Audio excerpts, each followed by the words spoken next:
जादुई पेड़। रघु एक मेहनती और ईमानदार लकड़हारा था, लेकिन वो बहुत गरीब था। वो अपनी पत्नी मंजू के साथ झोपड़ी में रहा करता था। राशन खत्म हो गया है, कल खाना कैसे बनेगा जी? उनकी लालची पड़ोसन अक्सर उनकी गरीबी का बहुत मजाक उड़ाती थी। ये कैसा रूखा सूखा खाना खाते हो तुम लोग? ऐसा खाना तो मैं गैया को भी नहीं देती हूँ। पड़ोसन की कड़वी बातें सुनकर वे बहुत दुखी हो जाते हैं। तू फिक्र मत कर, मैं कल ही जंगल जाकर लकड़ी काटूंगा और उन्हें बेचकर राशन का इंतजाम करूंगा। रघु जंगल जाकर लकड़ियां काटने लगा। एक पेड़ को काटते हुए रघु को अचानक पेड़ से एक आवाज सुनाई दी। मुझे मत काटो, मुझे मत काटो, मुझे मत काटो। अरे ये किसकी आवाज है? कौन है यहाँ? मैं हूँ, तुम्हारे सामने खड़ा पेड़। पेड़ को बोलता हुआ देख वो हैरान रह जाता है। अरे तुम कैसे बोल सकते हो? मैं एक जादुई पेड़ हूँ, मैं तुम्हारी हर जरूरत पूरी करूँगा। तुम्हें जो चाहिए मैं वो दूंगा, मुझे मत काटो। रघु उसे बताता है कि उसे अनाज चाहिए और अचानक उसके सामने पेड़ बहुत सा अनाज रख देता है।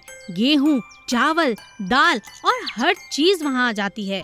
ये सब देख रघु बहुत खुश हो जाता है। महीने भर का राशन देख मंजू बहुत खुश हो जाती है। तभी पड़ोसन वहाँ आती है और इतना सारा राशन देखकर हैरान रह जाती है। हाँ, इतना सारा राशन इन गरीबों के पास कैसे आया? अगले दिन पड़ोसन उनके घर आती है। कल मेरे बेटे का जन्मदिन है, आप लोग जरूर आना, लेकिन जरा अच्छे से सज कर आना। कितनी बेइज्जती की बात है, कल हमें इनके यहाँ दावत पर जाना है, लेकिन मेरे पास तो अच्छे कपड़े तक नहीं। रघु पेड़ के पास जाता है और कुछ नए जेवर और कपड़े लेकर मंजू के पास आता है। अरे वाह, सच में ये तो बहुत सुंदर कपड़े हैं। मंजू खुश हो जाती है और तैयार होकर जन्मदिन पर जाती है। यहाँ पड़ोसन को बहुत जलन होती है। अरे इतने गरीब, खाने को पैसे नहीं और सोने के जेवर और कपड़े पहन कर आई है, वो भी बिल्कुल नए। जरूर दाल में कुछ काला है। अचानक ये गरीब इतने अमीर कैसे हो गए? मंजू की पड़ोसन अब दिन रात रघु और मंजू पर नजर रखने लगती है। एक दिन जब रघु जंगल की तरफ जाता है तो वो उसका पीछा करती है और ये देखती है कि रोज पेड़ से ही रघु कुछ न कुछ लेकर आता है। अच्छा, ये बात है, तब तो इस पेड़ से मैं भी कुछ मांग लेती हूँ। लालची पड़ोसन पेड़ के पास जाती है। अरे ओ जादुई पेड़, मुझे 9 लक्खा हार दे दो। पेड़ उसे हार देता भी है, लेकिन गले में हार आते ही वो 7 सांप बन जाते हैं। अरे अरे, ये क्या? बचाओ बचाओ बचाओ, कोई है? रघु रघु। पड़ोसन रघु को आवाज लगाती है। रघु दौड़ता हुआ आता है और उसकी जान बचा लेता है। पड़ोसन को अपनी गलती का पछतावा होता है। वो रघु का धन्यवाद करती है और उसके बाद रघु और उसकी पत्नी खुशी खुशी रहने लगते हैं। जादुई पेड़ हमेशा के लिए रघु की मदद करता रहता है। एक दिन जंगल से एक हिरन टहलते टहलते ना जाने किस रास्ते पर भटक गया और किसी दूसरे ही जंगल में जा पहुंचा। वो खुद भी हैरान हो गया कि वो कहाँ आ गया है। चलते चलते उसे रास्ते में एक बारहसिंघा मिला, जो देखते ही समझ गया कि हिरन उस जंगल में नया है। तुम तो इस जंगल के नहीं हो, तुम यहाँ कैसे आए? हाँ भाई, मैं अपने जंगल का रास्ता भटक गया हूँ और वहीं वापस जाने का रास्ता ढूंढ रहा हूँ।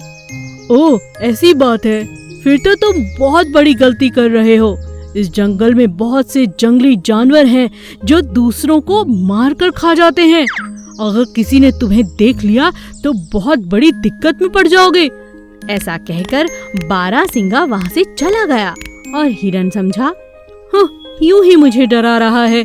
ये जंगल मुझे बहुत अच्छा लग रहा है, इसे पूरा घूमकर ही अपने जंगल वापस जाऊंगा। चलते चलते अचानक उसका पैर सोए हुए शेर की पूंछ पर जा पड़ा। शेर ने हिरन को देख लिया और जोर से गुर्राया। तुम्हारी इतनी हिम्मत कि तुम मुझ पर पैर रखो? डर के मारे हिरन की जान सूख चुकी थी। हिरन बड़ी तेजी से दूसरी ओर अपनी जान बचाकर भागने लगा। शेर भी उसके पीछे भागा। हिरन भागते भागते अपने जंगल के रास्ते को पकड़ लेता है, लेकिन शेर की रफ्तार के आगे खुद को नहीं बचा पाता। रास्ते में ही शेर उसे दबोच लेता है और खा जाता है। अब शेर को एक नए जंगल का रास्ता पता चल जाता है। शेर ने देखा कि ये नया जंगल बहुत बड़ा है और यहाँ बहुत से जानवर हैं। उसने आगे जाकर देखा, जंगल में इतने सारे हिरन थे। उन सबको देखकर उसका मन ललचा गया। एक एक करके उसने सबको खाना शुरू कर दिया। अब जंगल के सभी हिरन असुरक्षित थे। हिरन के सरदार ने कहा, हमें कुछ करना होगा, नहीं तो ये शेर हम सबको खा जाएगा। तभी एक छोटा हिरन कहता है, सरदार, मुझे लगता है हमें 15 दिनों तक छुप जाना चाहिए। हम सब 21 दिन तक भूखे रह सकते हैं, लेकिन मैंने सुना है कि शेर केवल 15 दिन तक भूखा रह सकता है। अगर हम 15 दिन झाड़ियों में छिपे रहे तो ये भूखा रहेगा और यहाँ से चला जाएगा। सभी उस बच्चे की बात को मान लेते हैं और 15 दिनों तक झाड़ियों में छुपे रहते हैं। जब 15 दिनों तक शेर को कोई हिरन नहीं मिलता तो वो अपने जंगल वापस लौट जाता है। सभी हिरन उस छोटे नन्हे हिरन की बहुत तारीफ करते हैं। अरे वाह, तुमने हम सबको बचा लिया। तुम्हारी तरकीब बहुत अच्छी थी। इसीलिए कहते हैं, समझदार कोई भी हो सकता है, बड़ा भी और छोटा भी। एक दिन मुर्गी अपने 3 छोटे छोटे चूजे लेकर दाना चुग रही थी। तभी उसने देखा एक चूजा बड़े से गड्ढे में जा गिरा। अरे ये क्या हुआ? मेरा बच्चा, ये तो अभी बहुत छोटा है। अब इसे बाहर कैसे निकालूं? मुर्गी जोर जोर से चिल्लाने लगी। तभी उसका मालिक वहां आ गया। अरे क्यों चिल्ला रही हो? क्या बात है?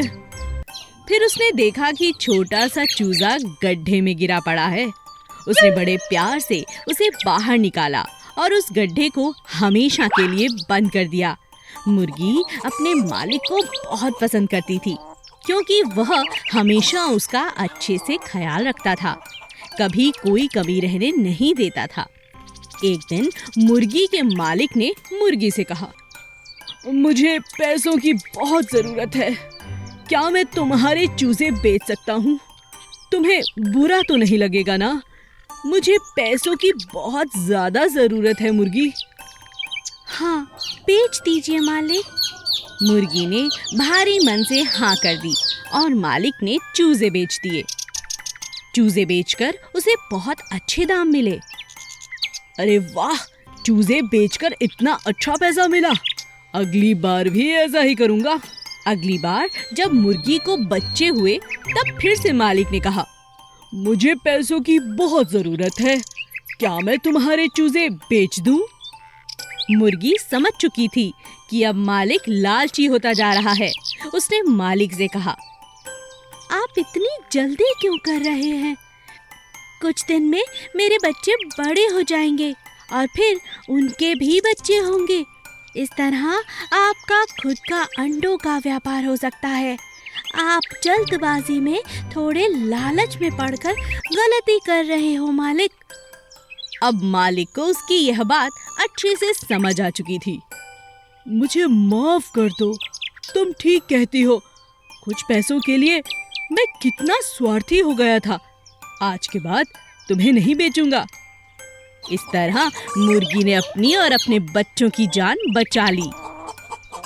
शिकारी को सीख। एक बार एक शिकारी जंगल में शिकार करने जा रहा था। तभी उसको सांप जमीन पर पड़ा हुआ दिखाई दिया। शिकारी डर गया और सांप को लाठी से पीटने लगा। लेकिन सांप ने शिकारी से कहा, मुझे छोड़ दो। अगर तुम मुझे मारना चाहते हो तो तुम मुझे मार सकते हो, लेकिन इससे पहले मुझे सभी से कुछ जानना है। मेरी एक अंतिम इच्छा है। शिकारी को अचानक सांप पर दया आ गई और उसने कहा, आखिरी इच्छा? क्या है तुम्हारी आखिरी इच्छा? मैं जानना चाहता हूँ कि मनुष्य किस प्रकार के होते हैं। मगर उसमें तुम्हारी मैं कोई मदद नहीं कर सकता। आप केवल मुझे कुछ देर के लिए जिंदा छोड़ दीजिए। मैं कुछ जानवरों से इस बारे में जानना चाहता हूँ। ठीक है, मगर उसके बाद मैं तुम्हें छोड़ूंगा नहीं। ठीक है। और इस तरह शिकारी ने सांप से वादा ले लिया। कुछ ही देर बाद वहाँ से एक गाय गुजरी। सांप ने गाय से पूछा, प्यारी गाय, आप मुझे बताएं, इंसान कैसा होता है? वह अच्छा होता है या बुरा?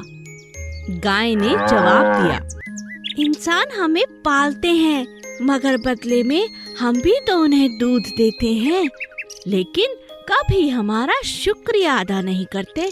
शिकारी ने कहा, हम बहुत मूर्ख हैं जो इस बूढ़ी गाय की बातें सुन रहे हैं। चलो सांप, बस तुम्हें अपना जवाब मिल गया, मगर ये सही जवाब नहीं है।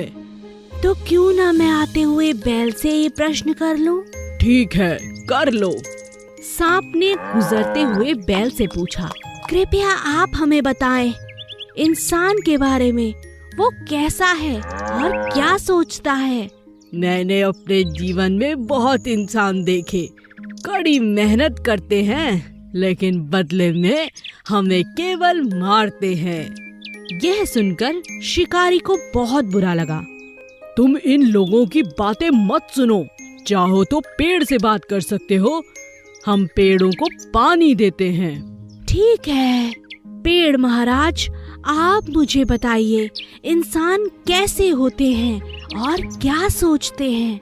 पेड़ ने जवाब दिया, मैंने इंसान को फल, फूल और रहने के लिए छाया दी, लेकिन वह मेरी शाखाओं और लकड़ियों को काटता रहता है, मुझे जड़ से मिटा देता है। जब शिकारी ने सभी की बात सुन ली, तब शिकारी ने सांप से कहा, हम इतने स्वार्थी हैं। सांप, आप जा सकते हो, मुझे तुम्हें मारने का कोई अधिकार नहीं। मुझे सभी से माफी मांगनी चाहिए। जानवर और पेड़ तो हमारे रक्षक हैं और हम इन्हें काट डालते हैं और मारते हैं। सांप वहां से चला गया।